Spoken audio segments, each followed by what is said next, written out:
I got to tell you, look, at the start of this game, I'm thinking, I've watched so many of this that it should become natural. It should be the point where we're like, okay, we expect this. But when you're down 6, there's a certain feeling that goes through the team and the whole club and the stadium. And yes, everything's starting to get sucked out of you. But this team is just, there's something special about them that just allows them to carry on and just chip away at whatever lead it is that the other team has. And I don't know what that Arizona's thinking right now as far as the last 2 nights and what's happened. They've got some soul searching to do as a team, maybe. I mean, I'm not sure. We are just that good that these are crazy, demoralizing type of victories on the Brave side of things. Where it happened to them last week as well in Chicago. I was talking to their guys upstairs, and it happened in Chicago as well. So this is a tough run for those guys. Some of those lumps that young teams end up catching early on in their runs, but like some questionable Jock Peterson bunting there at the end of the game. I'm not sure what's going through his head there. So that's another one that you scratch your head about what's going on over there right now. Situationally, I wasn't necessarily sure of what exactly was going on there, but we're here to celebrate every last bit of that win that the Braves pulled together. We've got Wiley with Austin Riley after that dub. You did it. You did it. What an incredible win, joined by Austin Riley. Austin, last night Travis d'Arnaud said chemistry was the key to these comebacks. In your own words, what makes this team so relentless? We don't give up. We're not out of it until the very last out. Mac didn't have his stuff tonight, but, we kept fighting, and we just kept passing it along to the next guy and, got it done again. Take me inside that at bat in the 8th inning. What's your approach to the go-ahead run at 3rd? Infield in, we working on it at BP, just trying to elevate the ball. The ball got in on me a little bit, but was able to sneak it through. It wasn't pretty, but it got the job done, and like I said, another great win. Second straight night your bullpen has delivered 4+ scoreless innings. How important are they to this team? They're huge. We lean on them a ton, and they continue to show up every night. You can't think that enough of them. Just super pumped for those guys and this team, and just try to build that momentum. Austin, thanks for your time. Let's go for the sweep tomorrow. Yeah, let's go for it. All right. I don't see why not. Riley, Pete, appreciate it sincerely. Pete, look, when we get to this 4th key to the game, you talk about that 8th frame and how this Brave squad mounted that comeback, but there were so many different elements and good approaches at the plate that really just continue to keep them in position to potentially win a game. Yeah, it's nuts to see them go about their work, and it's 1 through 9. We talk about that all the time, but it's just a lineup that's clicking, and it's not like Ronald's going nuts right now. It's not like it's the regular guys. Olsen's obviously having a great night, Riley tonight, but you see it right down. Kelenick's getting the job done. Travis last night, different guy every night that you can just throw up there to the plate and they'll do something. Let's look at the 4th key to the game. That bottom of the 8th frame. Put some pictures to the actions that Pete spoke to, because good Lord, man. There's a confident Jared Kelenic right there. That's a swing of a kid that's feeling pretty good at the plate right now. He's facing some righties. Then you get this from Ronald. You hear guys talk about having to get jammed to set themselves up for the year. And then that was a bit of a miscue there. Allows Ronald to get into second. The knuckleball from right. The knuckleball from right that was different. And then Riley comes up. You knew he was going to do something. Stays back. Like he said, wasn't pretty. Probably broke his bat. But that went down an angel. Got himself an RBI. And then all of a sudden, we are back in business. And it's just crazy to think that the last 2 nights have gone the way they have, and it's even crazy to think that you're looking at a 6-0 deficit in the 1st inning, and we win the game somehow, 9-8. I'm telling you, it just, you sit here and we marvel at it after we do the 7th inning stretch. But we end up just looking at each other going, well, here we go again. Correct. Like this is happening again. That's exactly right. You just buckle in and understand what's getting ready to go down once again. We got the hitters coming through here, live drums, and it's a good feeling because of the win that just occurred by your Atlanta Braves. Let's take a look at the probables coming up. I'm all kinds of rattle. Pete's checked out. Georgia Lottery hitting the jackpot. Marcell Ozuna, El Oso Grande. Once again, big time. Okay, so he slices this ball down the line. A great piece of hitting again from a guy that started off so hot. Look at the numbers there, 3 for 5, a double. This was a bit of it is cold. I think you caught it a cheapo, and that's wrong. Look, it was close to catching it. That's why I say cheap. If it's in the first couple rows, you're not going to say, wow, that was smashed. No doubt. But it was probably smashed. And then this bat here, again, another broken bat.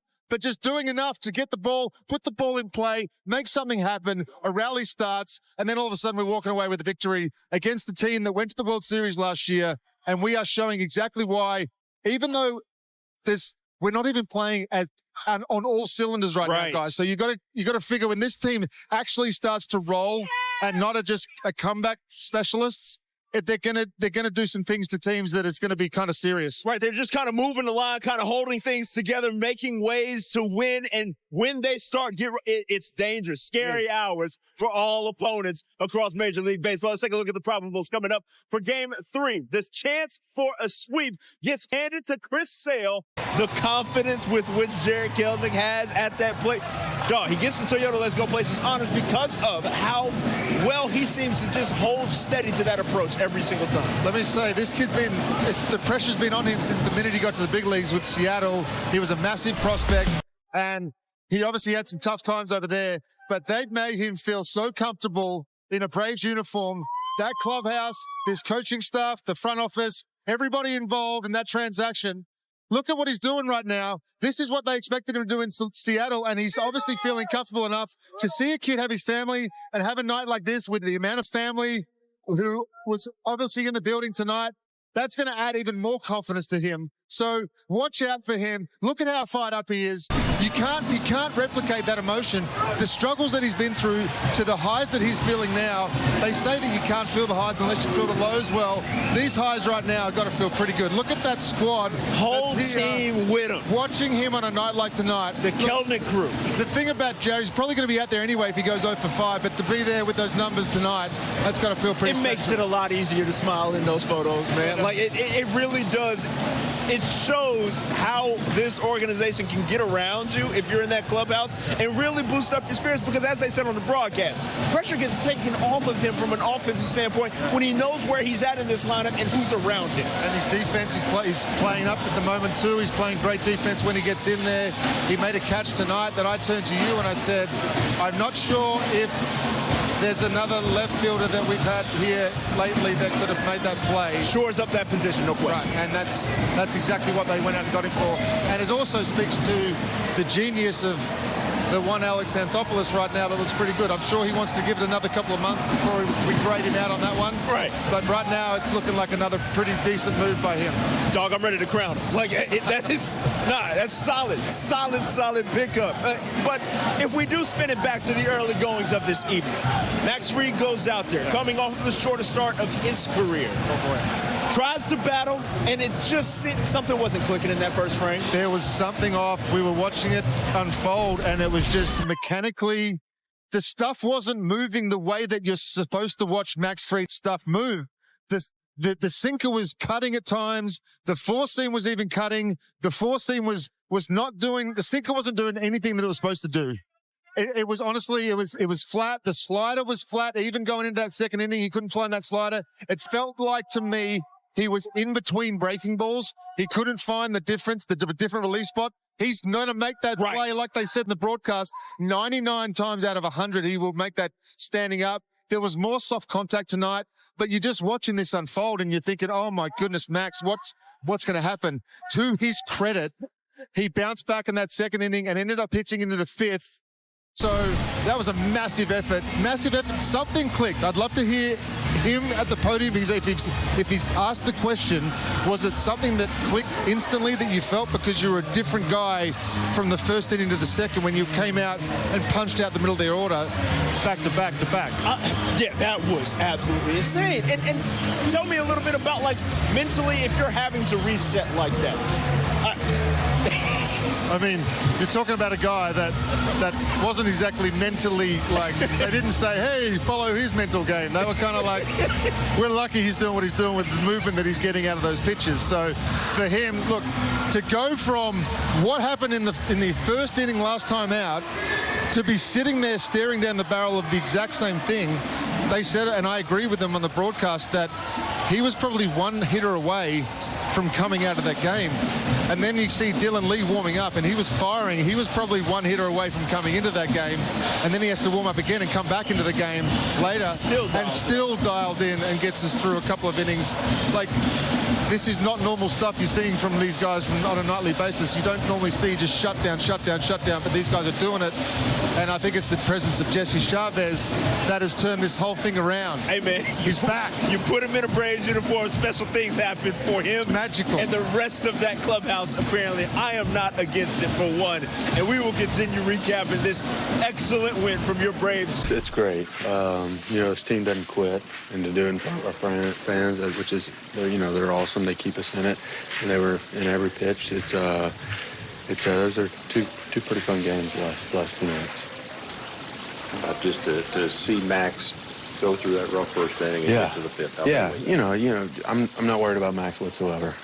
He's a pro.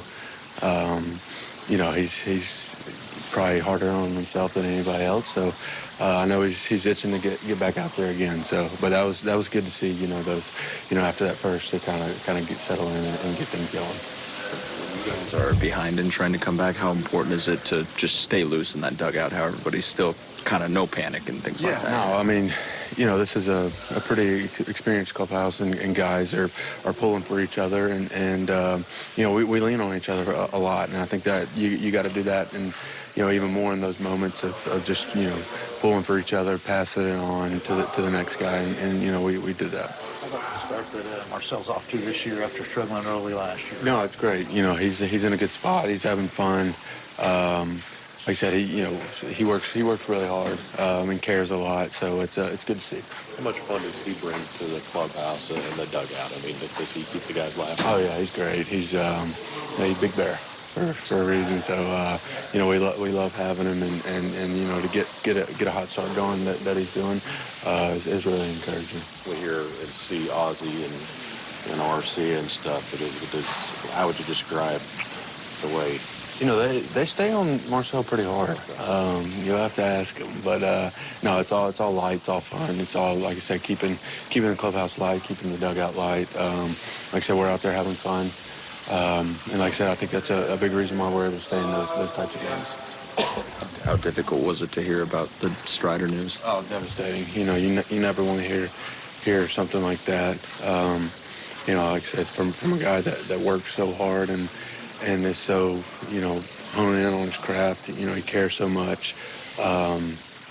You just kind of feel for him, and he's one of those guys that, it's unfortunate. You hate that it happens, but, he's somebody that's is going to put in the time and the effort to get back to where he was. So, just like I said, feel for him more than anything.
There is a speed bump on the front. There is a speed bump on the front.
After a while, is the 50 km/h speed control section.